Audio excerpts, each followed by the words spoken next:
W. This is where he was at on PFF's grades for 2025. K0GF. Yeah, it's Fat Tuesday. It's a good day. Are you carrying your shovel with you just to be prepared? Yes, I am. I also have a ice fishing tent. In case we get stuck somewhere, we can stick the ice fishing tent up and maybe the fish will come underneath us. Well, it's probably a little warmer in there than it would be in a car stuck on the side of the road somewhere. South Mile, I hope you guys can hear me this morning. Yeah, it's about 80 to 90%. I don't know what the difference is today from yesterday, but well, I guess we'll find out. Go ahead there, Rich.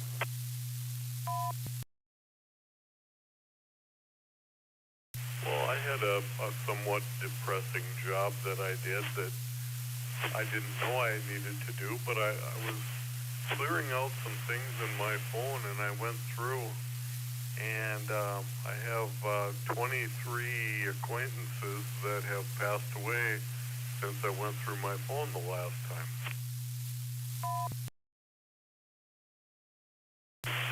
Well, that's the process of life, isn't it?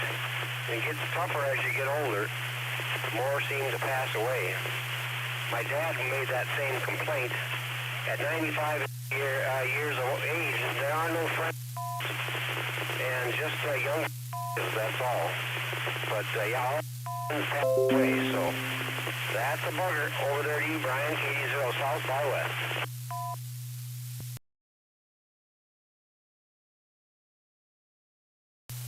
Yep. Lost a couple of friends already. One was unexpected because I didn't know that he was sick.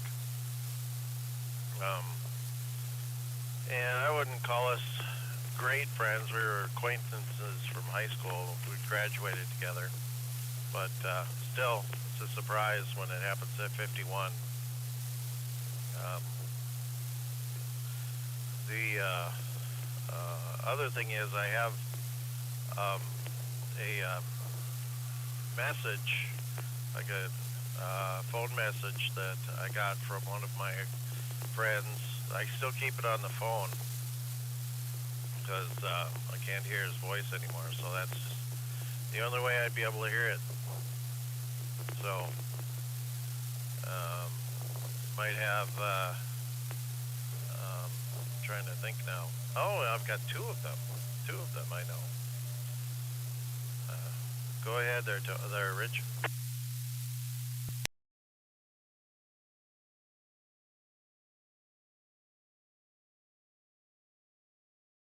Well, I have to say I've been fortunate in that I haven't lost many close friends, but the earliest one that I lost was we were in 6th grade. And I know about it later, but he drowned in a lake out swimming.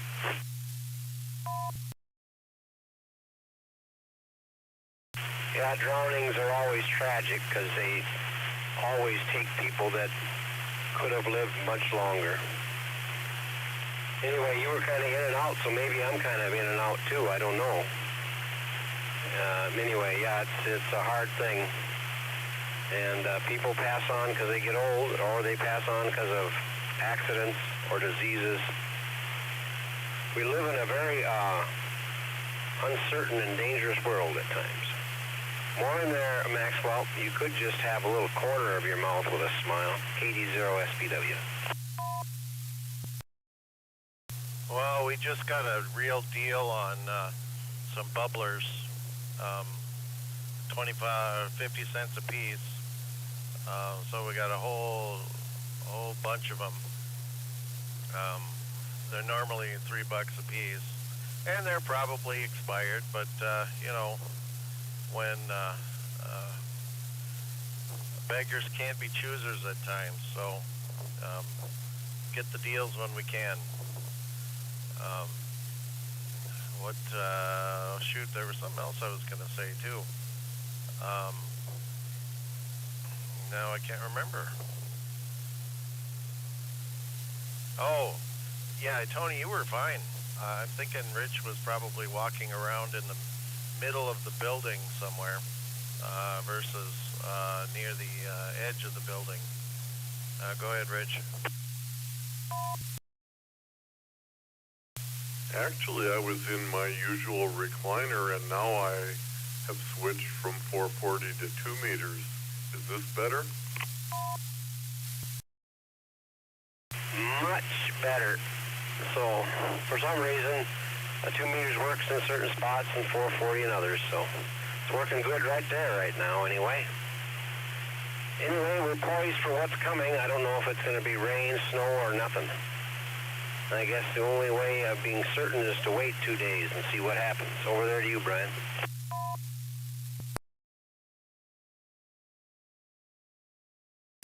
Yep, we just about watched a crash live as a pickup had decided it wanted a spot, and a car decided that it was going to teach that pickup a lesson for pulling out too soon. So, yeah, it almost looked like they were going to get into a wreck. And then, then the car decided, well, maybe I won't run into the back of him to teach him a lesson. Maybe I'll just stop. So, yeah, that was a little hair-raising moment there for a sec. It happens, though. People just,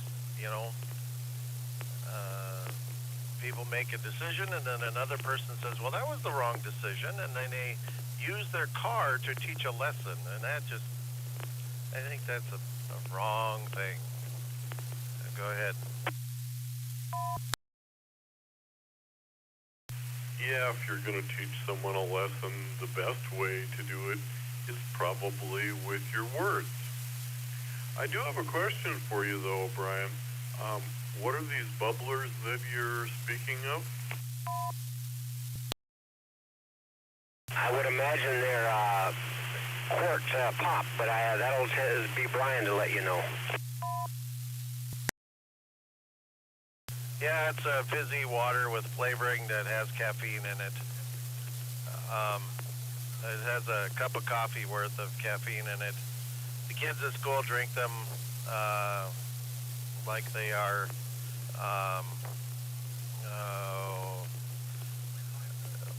well, yeah, I don't know, I guess there are far too many children that drink them far too much, including my son. Go ahead. I'm not familiar with them, but I am willing to try most anything with caffeine in it.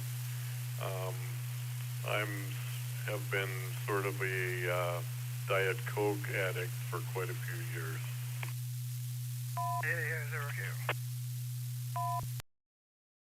There's Al. Good morning there, Al. You can take my spot, because I'm going to get going this morning. You guys have a great day. Hopefully conditions will remain good there for you, and there won't be any slippery roads on the way home. Anyway, you take it away, Al, and then you give it over there to Brian, KD0SPW. Well, have a good day there, Tony. Just starting out here, I thought we'd have snow or something on the ground. I guess that's still coming. Yeah, whatever fizzy drink you're talking about, I think I saw some in Tony's refrigerator. And I've never seen them before either. I have been going less and less towards buying drinks, and just plain old water is close enough for me in most instances, so that's what I go for. It's cheaper too. Who does it go to next? Brian, is it? Yeah, I definitely like my fizzy water. I'm of that generation, I think. Diet Coke is a favorite, although I like the Coke Zero better. And Cherry Coke Zero is my favorite. But the coffee is free at PetroServe if you have the right cup. So yeah, got to fill her up on the PetroServe coffee every day. Go ahead, Rich.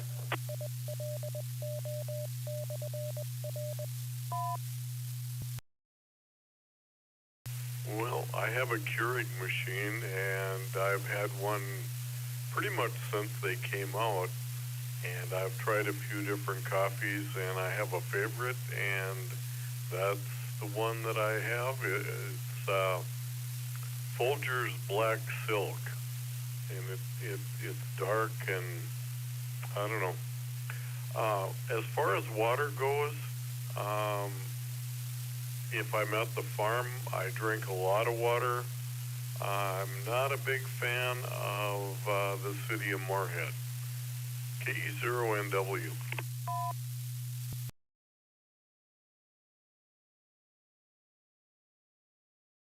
Yeah, and this is AI0Q. Ooh, lots of traffic on the county highway here. I'm stuck. Way out in the country at a T intersection. I did think I was in the city of Fargo. Well, let's see. Yeah, drink. Oh, I got bad news. My source of exotic drink may be going out of business. Outfit that grows coffee in Hawaii. Apparently the owners are retiring or selling out or something. So I won't have my favorite Hawaiian bean to draw on anymore. So I'm bummed out, I guess. Go ahead. Well, that's a bummer. I know that there's some pretty good Hawaiian beans, and there's some that they stick through civet cats or whatever, and apparently that makes them taste even better. I'm not sure. I'm not really wanting to try it yet, because it is kind of disgusting to think about where it came from. But Rich, you must have very discerning taste, because the water in Moorhead has won multiple national awards for being the tastiest water. So perhaps the artesian well over by your place is more to your liking. Go ahead. Well, perhaps it's the fact that I grew up with water from the last well that my grandfather dug. He was a farmer / well digger, and it was the last one that he dug before he moved to the Los Angeles area in 1942.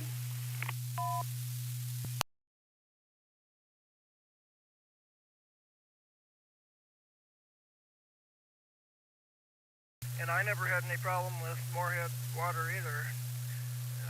Of course, that was way back in the 60s and whatnot when I lived there. But yeah, you're right, they did get awards for that. But who knows what chemicals they put in there to assault you with at the same time. Tony would probably have a dissertation on that for us. Oh yes, and cleaning up after cleaning it, I mean, was the story of one of the Dirty Jobs episodes. I do believe that Mike Rowe claimed it to be one of his dirtiest episodes. Was cleaning out the sifters or the silt tanks for the Moorhead water treatment plant. It is a stinky job, and lots of dirt, and very, very, very fine dirt. So Um, yeah, the well, I'm glad it's still pushing out water. Holy cow. Um, the well that my grandpa had, I think is still working.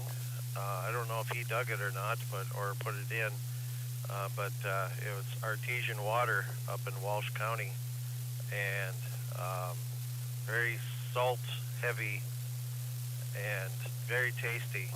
But if you're not used to drinking it, it'll flush you right out. Go ahead there, Rich. I am familiar with some of the water up that way. I went up to an auction sale, golly, I suppose I was maybe 18 years old, and they had this huge flowing well. I mean, it flowed an 1.25 inch pipe full.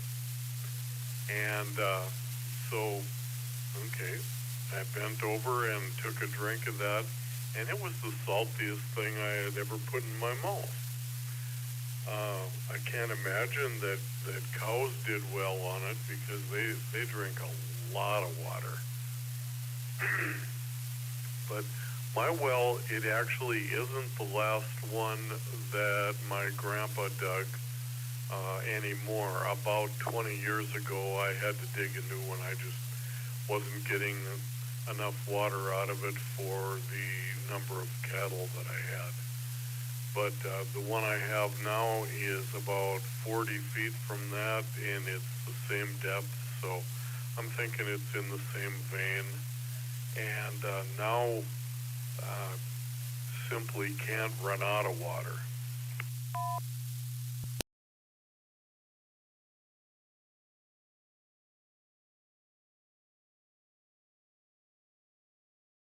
I never watched Mike Rowe and his dirty jobs thing there, so I'll take your word for it there, Brian.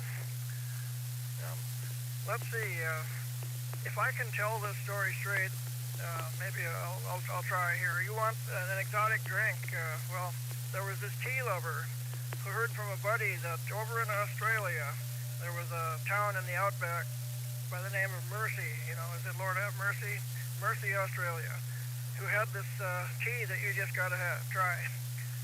And so this guy thought, well, next time I'm over there on a business trip, I'll go there and find out. So he went over to Australia, and he searched through the outback for 3 days trying to find this town of Mercy. And finally he found it, and there he is, dusty and tired, and walks into the little bar or restaurant, whatever they call it there, and there's a guy behind the counter. And this tea lover says, I heard that you got some tea here in this town. I got to try it. And he said, I think it was called koala tea. Yeah.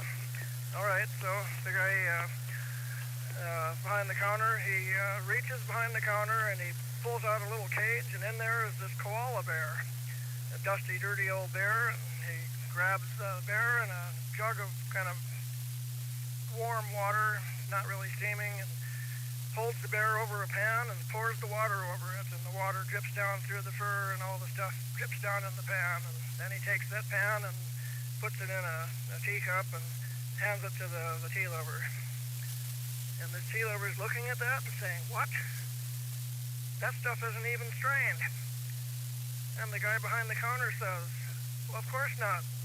The koala tea of Mercy is never strained.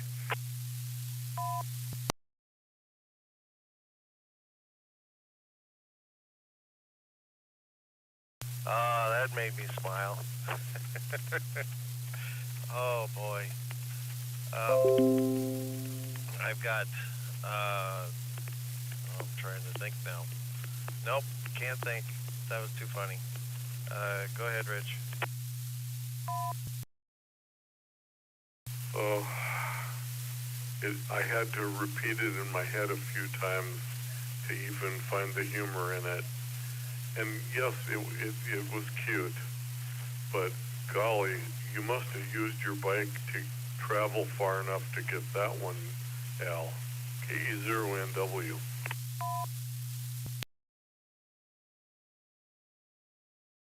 Actually, I got it from my uncle, who is the chair of the English department at the University of Nebraska at Lincoln.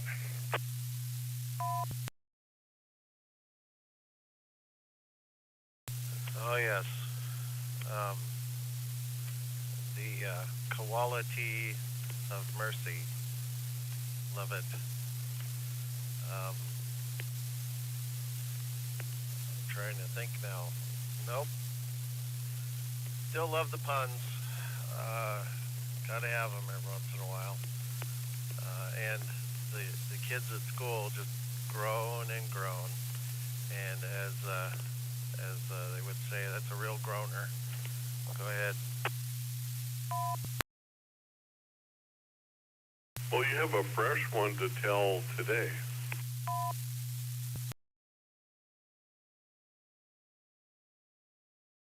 Do you tell dad jokes there, Brian? I guess if you tell that, you would be the quintessential dad joke teller.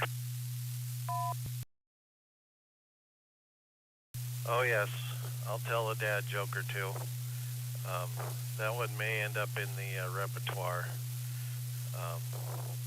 I've also got things like what's big and green and can kill you if it falls out of a tree.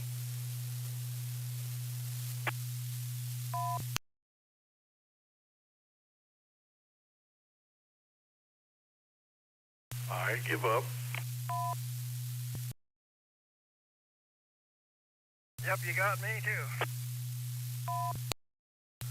A ping pong table.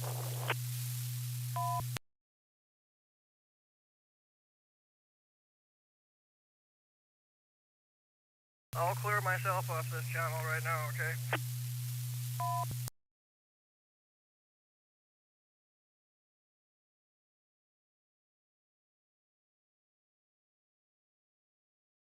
Well, I have one that I could tell, but it's one of those that takes at least 5 minutes, and there's always such a big groan at the end that I've given up on it.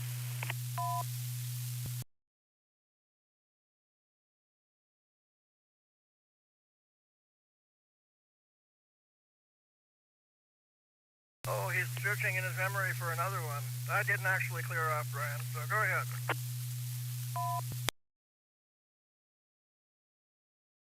Well, I don't know what is happening with the repeater. It's making a big noise now at the end of the transmissions. Is that part of the Grandin repeater system? Problems with all of that stuff? I don't know.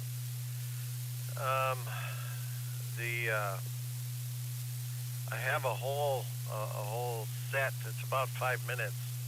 I'll have to add a little bit more to it, make it a good 10-minute set, but it includes jokes like the ping pong table one, 3 pigs fell in the mud, let's see, trying to think. Yeah, it's been a little while since I've done my set in front of the kids. So usually there's something, some stuff that comes out. Anyway, I'm here at school. I'm going to head on in, get ready for the day. We've got lots of stuff going on today, and it's going to be a beautiful day outside until it starts to snow. So, have a great day, everybody. This is K0GF.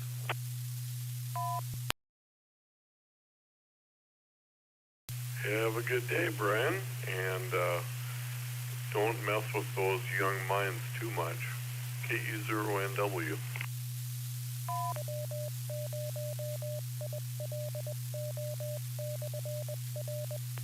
Yep, okay, catch you later there, Brian. Let's see, I think tonight they're supposed to have a business meeting, elect the old officers as new officers or something. Are you going to that, Rich? I plan to, weather permitting.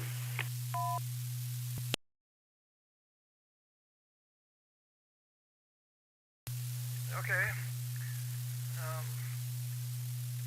I guess I haven't decided whether I'm going there or not. I'm qualified too, because I have a current membership and everything, but I hate driving back and forth after work. Terrible of me, isn't it? Well, I'm fortunate in that Chuck MW is my transportation.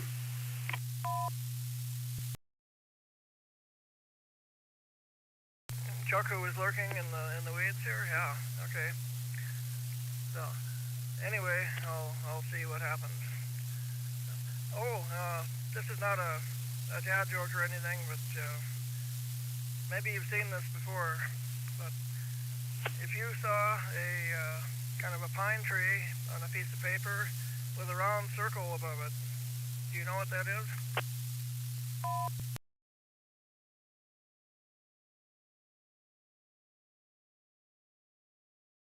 I give up. Most people think it's the moon or the sun over a tree, but no, that's a Norwegian weather report for Minnesota, North Dakota. And what that means is it's a tree below zero.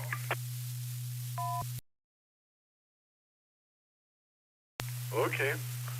Yeah, you betcha. I don't have a proper inflection for that. A real Norwegian could do that. Oh, if you had grown up in Norman County, you'd know how to do that there, Dan. Apparently you have abandoned your native accent.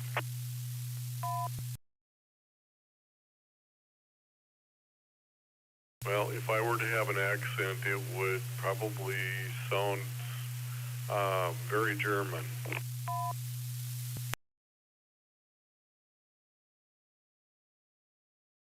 Okay. I don't know if I have an accent myself. Well, I guess we all do, but some guys I met, like in California or Oregon, they thought I was from the East Coast. They couldn't identify where I was from.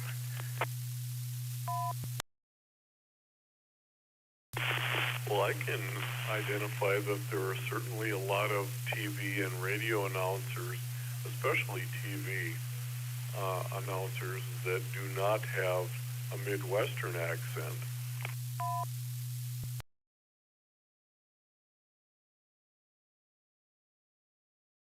You mean like local radio people here? No, if you watch something on TV, especially like a news report or something, I did not realize that there were such a large portion of people that either sounded like they were Australian or British. I guess I haven't really paid much attention to that. Since I don't really watch TV much anymore. I don't know who's on and what to compare them to.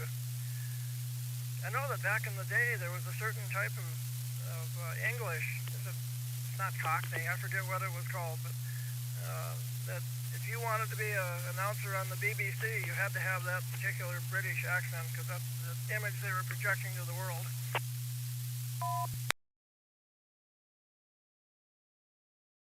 And I hate to be related to them, but I'm 1/4 English, and when I hear that accent, I am not proud of it.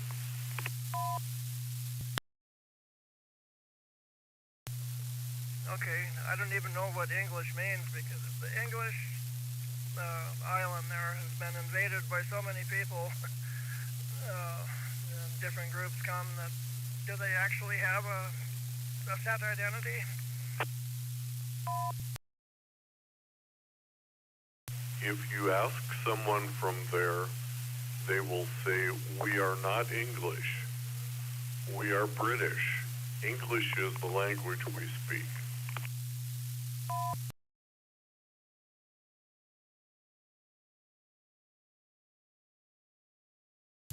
Okay, yep. I'll believe you. It seems to me that that island is divided up into multiple sub-countries. Wales, England, Scotland, probably the islands, Guernsey and whatnot. They all have a different identity and they're proud of it.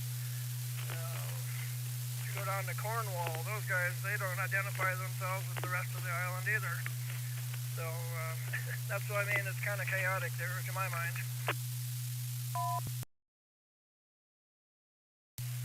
And Northern Ireland, they claim to be a separate country as well.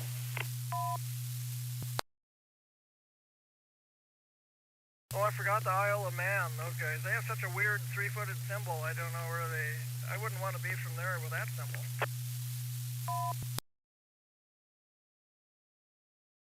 Okay, if we're going to get down to the islands, then don't forget the island Elsa Craig.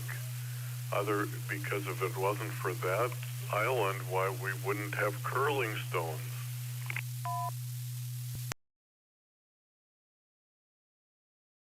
Which cost quite a bit. An official Olympic curling stone is mega expensive, I'm told. Yep, it varies, but they're right around $900. I don't remember the island that you named. Is it up in one of the Scottish islands there? Yep, it's off the west coast of Scotland. It's Elsa, A-I-L-S-A, Craig, C-R-A-I-G. Okay, I'll take your word for it there. Yeah. All right, and with that, now that we've educated all the lurkers and hangers-on, if there are any, I'm going to disappear, and I'm here a few minutes early, but that's okay. So have a great day there, and maybe Chuck will appear and keep you company now. A0Q Mobile. Well, and in my huge garden, Elsa Craig is my favorite onion variety, and I get them out of Texas. KE0NW, have a good day, Al.